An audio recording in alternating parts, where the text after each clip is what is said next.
Bonjour les amis, bienvenue sur Power Trade, la chaîne des stratégies d'investissement simples et efficaces.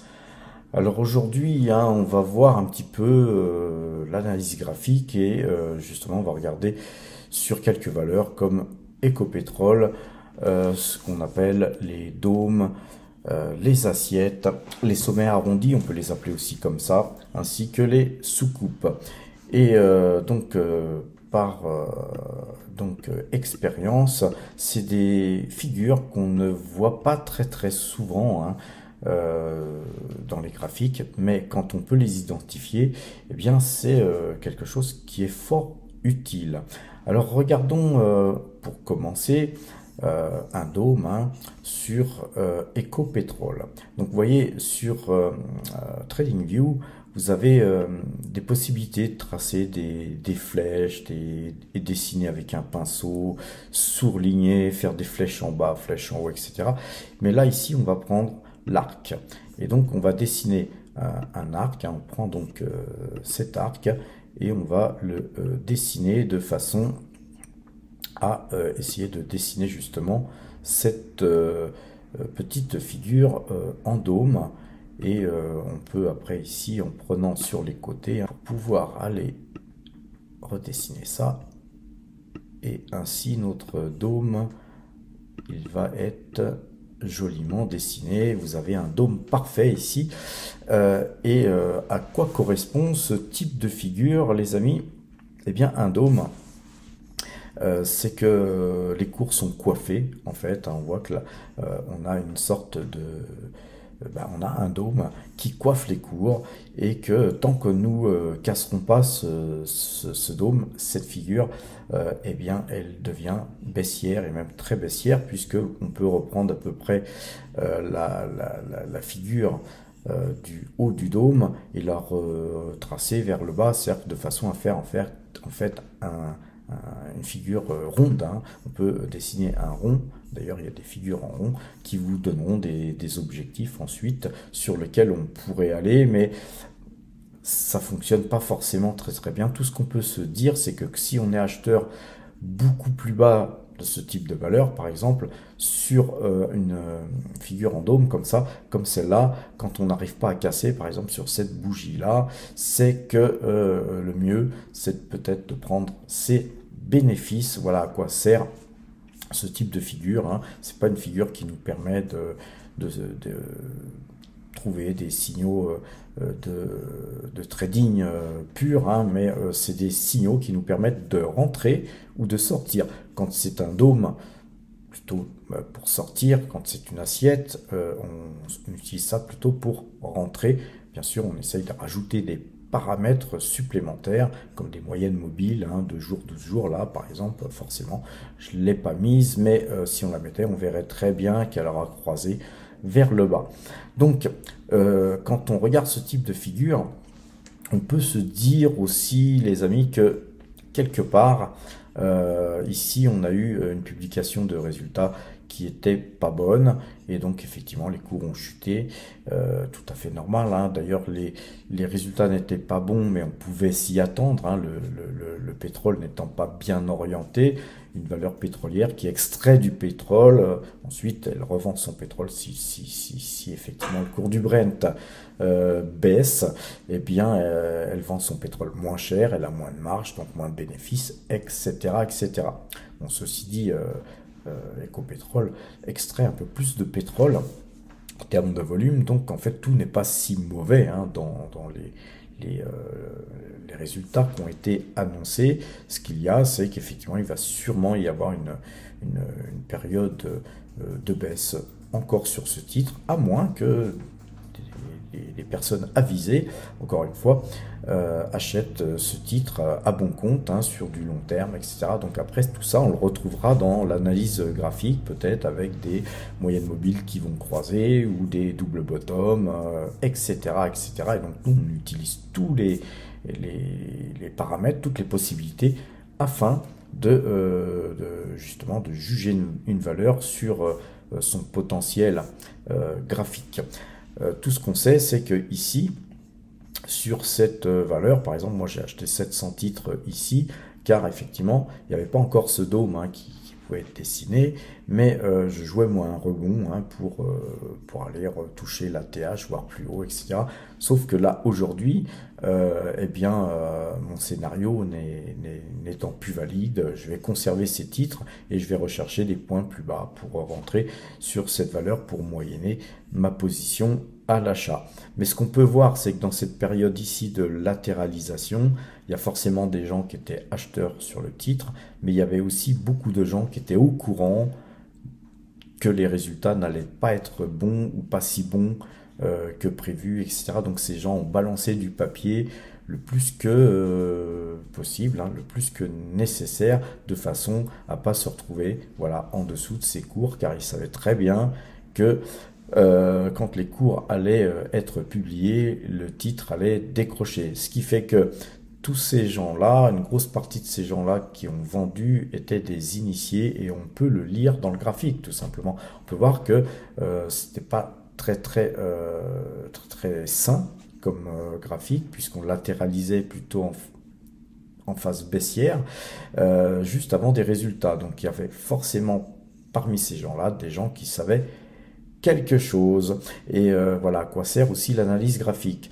Donc voilà, vous avez là un sommet arrondi ou un dôme, appelez ça comme vous voulez, et vous retrouvez ça de temps en temps dans des graphiques de toutes les valeurs de la cote. Somme toute, c'est assez rare d'identifier ce type de dôme ou de sommet arrondi. Alors on va aller voir une autre valeur qui s'appelle BlackRock. J'en prends une au hasard comme ça parce que j'ai identifié effectivement une assiette. On va, même chose, prendre notre plus haut ici à peu près. On fait du à peu près sur un dôme et puis après on affine. Et ensuite, vous voyez, on a, voilà, exactement. Donc là, l'à peu près, il était relativement très bien tracé, puisque c'est un titre qui avait beaucoup monté, on avait eu une très forte hausse, et puis là on latéralise, mais vous voyez on latéralise en forme d'assiette, là on a une soucoupe, que ça peut lier ça assiette ou soucoupe. Nous sommes donc dans une phase plutôt haussière et voilà, donc si on cassait un petit peu cette ligne de coup, eh bien ce serait en fait normalement une nouvelle série de bougies haussières qui devrait se dessiner sur BlackRock. Donc BlackRock, c'est pas une valeur que je suis particulièrement actuellement, mais vous voyez, je la découvre en même temps que vous, puisque je cherchais des figures en assiette et en dôme, et donc on n'en trouve pas énormément. Et là, cette figure, elle est intéressante à double titre, car vous avez donc une soucoupe. Ça pourrait être très haussier tant qu'on cassera pas cet arc de cercle, et si on cassait cette ligne de coup, et donc on est là dans une configuration où on va dire 4 ou 5 bougies, donc en une semaine de cours, vous allez soit casser par le haut, soit casser par le bas, et à partir de là, soit on pourra ragrandir la soucoupe, si la cassure est pas si importante que ça, ou simplement se dire invalidation, il n'y aura pas de hausse sur ce titre. Par contre, si on cassait cette ligne de coup, effectivement, ça serait certainement très haussier. Et pourquoi? Parce que BlackRock, n'oubliez pas, en ce moment, ils sont dans quelque chose de très bullish. Tout le monde l'oublie plus ou moins, mais BlackRock est très orienté intelligence artificielle depuis très longtemps. Mais alors eux, ils sont dans l'intelligence artificielle secrète, on n'en parle pas, mais ils y sont. Mais ils sont aussi surtout dans les ETF crypto en ce moment. Et donc ça, c'est quelque chose qui pourrait leur rapporter énormément d'argent supplémentaire. J'insiste sur le supplémentaire, car BlackRock, c'est une usine à cash.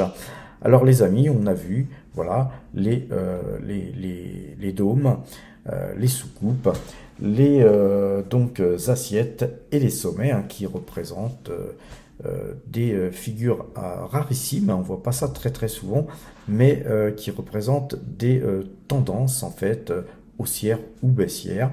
C'est quelque chose que l'on peut aisément rajouter à tous les cours que je vous ai fait précédemment, car on peut analyser une valeur de différents moyens, mais si vous rajoutez le fait d'avoir un dôme ou une soucoupe, eh bien ça peut vous donner une indication supplémentaire, et plus on a d'indications positives dans le sens où on souhaite aller, eh bien mieux c'est les amis. Alors afin de terminer cette vidéo qui pourrait être très courte, hein, car quoi dire de plus sur les soucoupes et sur les dômes, d'autre que ce que je vous ai dit. Donc les amis, nous allons aborder un sujet supplémentaire afin de compléter un peu cette vidéo, et je vais vous faire part un petit peu de l'objet de certaines recherches que j'ai pu faire dernièrement sur un système de notation, hein, concernant les valeurs voilà, que je souhaite mettre en portefeuille. Vous savez qu'avant de faire de l'analyse graphique, en général, à 99% des cas, je vais analyser la valeur fonction de son PER, fonction du rendement qu'elle peut procurer, si rendement il y a, du ROE, et puis de tout un tas de paramètres qu'on analyse un à un, et puis à partir de là, on a tous ces éléments dans la tête, et on se dit, ben, ça doit être pas mal, quoi, donc on achète. Mais j'avais besoin de simplifier un petit peu les choses, car en fait je travaille très peu de valeurs. Donc les valeurs que je travaille en général, c'est une petite centaine de valeurs qui sont travaillées, pas plus. Et parfois on en rajoute des valeurs, car il y a une news sur telle valeur, ou quelqu'un en parle, et puis on regarde et on trouve que cette valeur finalement elle a l'air super bien, et dans ce cas-là on peut commencer à la travailler. Pourquoi? Parce qu'elle a énormément baissé et qu'un nouveau marché se présente, etc. Donc là-dessus, on doit faire du fondamental. Et en termes de fondamental, moi, c'est pas ma tasse de thé, le fondamental, je le regarde comme ça. Évidemment que c'est une chose très importante. Donc, je travaille surtout des très grosses valeurs sur lequel tout le monde s'accorde à dire que le fondamental, il est de toute façon sur le long terme très très bon, hein. J'en veux pour preuve Total Energy, et puis bien d'autres valeurs comme AXA ou autres. Mais je voulais pas perdre plus de temps que nécessaire à aller scanner des valeurs, quoi qu'il existe des screeners, hein, qui vous permettent de déterminer des paramètres, et puis de trier les valeurs par rapport aux paramètres donnés. Mais les paramètres des screeners me conviennent pas tout à fait, je dirais même pas du tout, hein, puisque j'ai une façon d'analyser les valeurs bien à moi. Donc j'ai créé un fichier, hein, sous Google Sheet, qui me permet de donner une note à la valeur. Alors c'est pas une note comme à l'école où à partir de là on en détermine que c'est la meilleure valeur du monde puisqu'elle a la meilleure note. Non, pas du tout. Ce que j'ai besoin moi d'analyser quand j'investis sur une valeur, c'est la pérennité du dividende, la capacité à verser ce dividende sur un long terme de cette société, la solidité de cette société, et la croissance qu'elle peut avoir en termes de développement, mais aussi la croissance de ce dividende. Le ROE pour moi est quelque chose d'un paramètre qui est très très important, le PER aussi, et puis finalement le rendement aussi. Donc c'est les trois paramètres les plus importants de ma façon d'étudier une société, mais après il y a multiples paramètres supplémentaires qu'on peut rajouter, et à partir de là, eh bien, j'ai fait une sorte de petit algorithme, hein. C'est un bien grand mot, hein, algorithme, hein, c'est un fichier que j'ai créé, qui permet tout simplement, en mettant toutes les notes, hein, donc il y a d'autres notes, hein, qui viennent derrière que je vous cache, hein, bien sûr vous n'allez pas voir, car c'est quand même quelque chose qui a demandé pas mal de temps de travail, et puis surtout c'est que c'est quelque chose qui m'est personnel et que je ne tiens pas non plus à divulguer, mais c'est quelque chose que vous allez certainement à un moment donné retrouver sur le site powertrade.fr, vous pourrez bien sûr ainsi noter vos valeurs par rapport à ce système de notation. Alors, qu'est-ce qu'on pèse dans ces tableaux que vous voyez ici? On pèse la capacité de la société à verser un dividende généreux sur le long terme, mais aussi la capacité d'une société à résister à de très fortes baisses, quand les marchés pourraient baisser très fortement, comme lors d'un krach, ou etc., des périodes comme le Covid qu'on a pu connaître, etc. Et donc, quand on analyse les valeurs, qu'on va aller voir maintenant, on peut dérouler ça, et vous avez des valeurs qui sont en vert, donc en vert, qui ont une note supérieure à 5. Donc vous voyez que ça va de 5 à 17,23. Pour l'instant, j'ai pas pu trouver de valeur supérieure à cette note. Puis ensuite, on a des valeurs qui ont une note inférieure à 5. Ça ne veut pas dire que les valeurs sont mal notées pour autant. Ça veut dire que ces valeurs-là versent soit moins de dividendes, voire pas de dividendes du tout, comme Google, mais qui se rattrapent effectivement avec un ROE ou des bénéfices qui sont substantiellement très importants, mais qui ne versent pas. Et puis ensuite, vous avez des valeurs qui sont dans le rose, dans le rouge. Ça ne veut pas dire que ces valeurs sont pourries, ça veut dire que tout simplement, ces valeurs, soit elles versent un dividende vraiment infime, voire pas du tout, mais qu'en même temps, elles sont trop bien valorisées, dirais-je, et que en cas de krach, ça serait les premières à morfler grave. Donc en fait, investir sur des valeurs comme ça comporte des risques, hein. J'en veux pour preuve Hermès.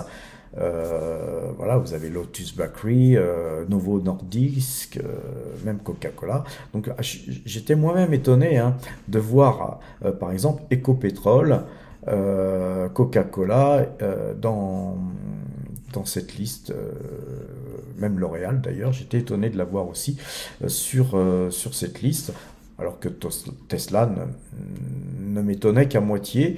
Mais par contre, voilà, effectivement, quand vous voyez Lotus Bakery, LVMH, GTT ou d'autres valeurs comme on pourrait en ajouter, effectivement, ils sont sur des prix stratosphériques, et donc si jamais les marchés se mettaient à dégueuler, ces valeurs qui sont dans le rose là seraient les premières à morfler. Donc ça, c'est un indicateur intéressant, car autant faire que possible d'éviter sur des valeurs qui pourraient morfler sur, par exemple, des mauvaises publications de résultats.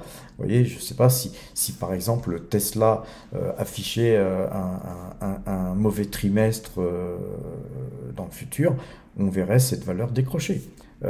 Et pas que de 3 ou 4%. Hein. Je ne parle pas de, quand je dis décrocher, c'est des valeurs qui pourraient décrocher de 20, 30, 40%. Donc, c'est des valeurs pour moi que je commencerai peut-être à complètement éviter, ou alors d'avoir des petites lignes, hein, comme sur L'Oréal. Hein. Vous voyez qu'on a, par exemple, par rapport à ce tableau allégé, légèrement L'Oréal dernièrement, et puisque Ecopetrol figure sur cette liste, il est fort possible que si on voulait réinvestir entre Ecopetrol et Petrobras, notamment, hein, pour ne citer que Petrobras, qui a elle une note de 15,21 et donc qui est dans le vert, bien qu'elle va publier des résultats très prochainement. Donc après tout ça, ces chiffres, ils vont changer, hein, au fur et à mesure du temps, et donc la note changera en fonction du changement des chiffres que nous rentrons, hein, dans ces tableaux. Et donc vous voyez que par exemple, j'aurais plutôt tendance à investir sur Petrobras que sur Ecopetrol, qui est en bas de tableau. Donc ça nous permet aussi quand on a deux valeurs du même secteur, et qu'on souhaite par exemple choisir entre Tesla et Volkswagen, puisqu'on avait Tesla qui était dans le rose, et puis Volkswagen qui est dans le vert, mais vert très haut, eh bien, j'étais aussi, moi, très étonné de voir que Volkswagen avait une excellente note dans mon tableau. Alors ce tableau est encore en version bêta, hein, les amis, c'est aussi pour ça qu'il n'est pas sur le site PowerTrade. D'abord parce qu'on veut le tester et le retester. Donc on va ajouter des valeurs, on va vérifier comment sur chaque changement de PER, de ROE, etc., la note se comporte. Et puis en même temps, ça demande aussi une base de travail assez importante pour implémenter ça dans le site powertrade.fr. Et vous voyez que tous les gens qui m'aident à vous informer, qui m'aident à vous donner des informations de qualité, qui m'ont aidé à construire le site, ces gens-là encore, je les remercie encore et je ne les oublierai pas, qu'ils en soient certains. Mais ce qu'on peut dire de ce tableau, hein, pour terminer les amis, c'est que eh bien, ça va être un outil très très important pour les power traders qui me suivent, car voilà, en attendant que ce tableau soit mis en place, vous pourrez toujours me poser les questions de savoir, Patrick, telle valeur, s'il te plaît, donne-moi la note de telle valeur ou telle valeur. Alors, suivant le temps qui m'est imparti, les amis, je vous informerai, si possible, rapidement, mais je ne pourrai sûrement pas contenter tout le monde, vous m'en excuserez, et puis après, à un moment donné, quand ça sera implémenté dans le site, hein, vous n'aurez qu'à prendre vos petits doigts et taper les informations pour avoir la note de votre valeur favorite. Voilà les amis, j'espère avoir été assez clair sur surtout hein, le but de cette vidéo qui était les sommets arrondis et les soucoupes ou les assiettes ou les dômes, suivant comment vous souhaitez appeler ça. D'ailleurs, vous pouvez appeler ça autrement, hein, du moment où vous êtes capable d'identifier ce type de figure. Voilà les amis, je vais vous souhaiter une bonne fin de dimanche. Le week-end va s'achever malheureusement pour beaucoup de gens. Et puis portez-vous bien. N'oubliez pas, hein, les algorithmes, ils sont sur le site powertrade.fr. À lundi les amis.